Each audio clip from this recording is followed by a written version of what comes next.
Hello friends, સ્વાગત છે તમારું કેએન કિચન્સમાં। આજે આપણે બનાવીશું દાણેદાર અને એકદમ સોફ્ટ એવો મોહનથાળ। ચાલો આપણે મોહનથાળ બનાવવાનું શરૂ કરીએ। મેં અહીંયા બેસન લીધું છે, જે રેગ્યુલર ઘરમાં વપરાય એ 500 ગ્રામ ચાળીને। હવે આપણે એને દાબો આપવા માટે 1 વાટકી દૂધનો યુઝ કરીશું। એમાં મેં 2 થી 3 ચમચી ઘી એડ કર્યું છે। તમે વધારે ઓછું તમે તમારી રીતે લઈ શકો છો। હવે આપણે આને ગરમ કરી લઈશું, આપણું ઘી ઓગળે ત્યાં સુધી। પછી આપણે આમાં એડ કરીશું લોટમાં। આ રીતે આપણે થોડું થોડું એડ કરતા જવાનું છે અને લોટ મસળતા જવાનું છે।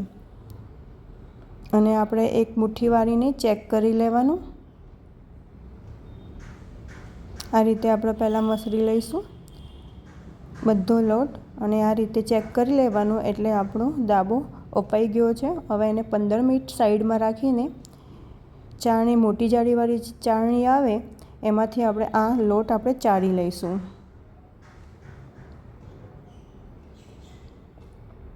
બધો જ લોટ આ રીતે આપણે ચાળી લેવાનો છે।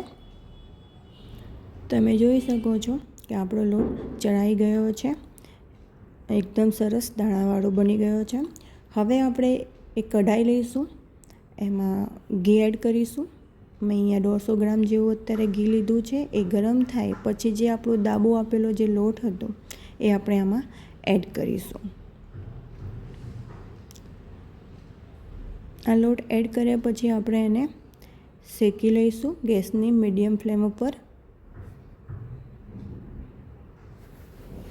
આપણે જે પ્રમાણે ઘી જોઈએ એ પ્રમાણે આપણે આમાં એડ કરવાનું છે। હવે આપણે પાછું થોડું ઘી એડ કરીશું અને શેકી લઈશું। અહીંયા મેં ટોટલી 400 ગ્રામ જેવું ઘી લીધું છે।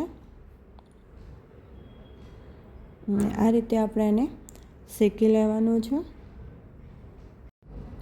તમે જોઈ શકો છો કે આપણો લોટ ફૂલી ગયો છે, એટલે કે 70 થી 80% શેકાઈ ગયો છે। હવે આપણે જે દૂધ દાબો આપેલું વધ્યું હતું એ આપણે આમાં એડ કરી લઈશું અને મિક્સ કરી લઈશું, એટલે પાછો લોટ એના ફોર્મમાં આવી જશે, એટલે કે બેસી જશે।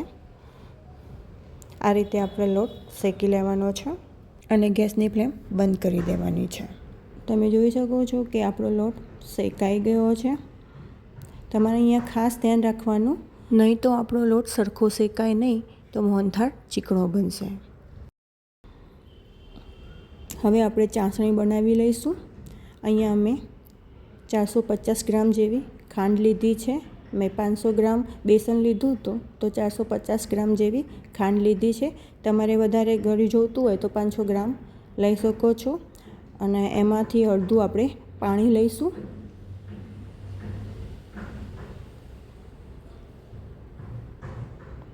ખાંડ ડૂબે એટલું આપણે પાણી લેવાનું છે। જે આપણે ખાંડ લીધી હોય એનાથી અડધું જ પાણી લેવાનું। અને એમાં મેં કેસર યલો જે ફૂડ કલર આવે છે એ એડ કર્યો છે અને ગેસની ફ્લેમ હાઈ રાખી છે।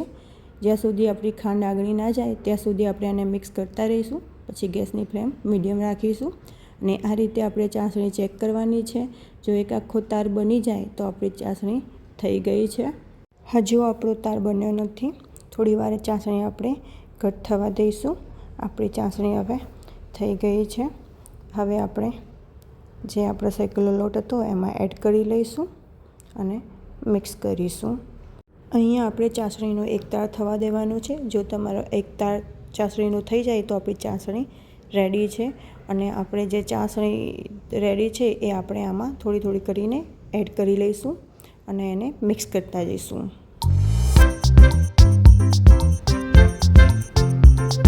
અને આ રીતે આપણે મિક્સ કરી લેવાની છે।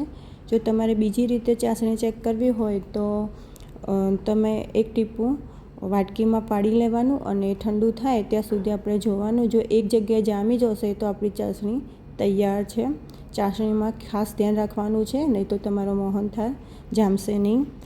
હવે મેં અહીંયા એક પ્લેટ લીધી હતી પહેલાંથી ઘી લગાવીને, એમાં મેં મોહનથાળ કાઢી લીધો છે અને પછી ઉપરથી ડ્રાયફ્રૂટ આ રીતે ગાર્નિશ કરી લીધું છે।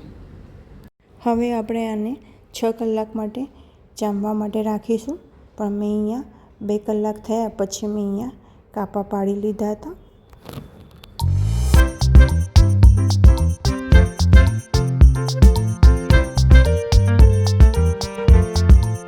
તમારે જે સાઈઝના પીસ રાખવા હોય એ સાઈઝના કાપા પાડી શકો છો તમે. આ રીતે હું તમને એક પીસ બતાવી દઉં.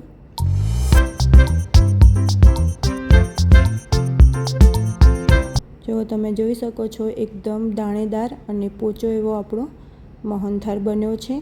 જો તમને આ રેસીપી પસંદ આવી હોય તો લાઈક, શેર અને સબસ્ક્રાઈબ કરજો.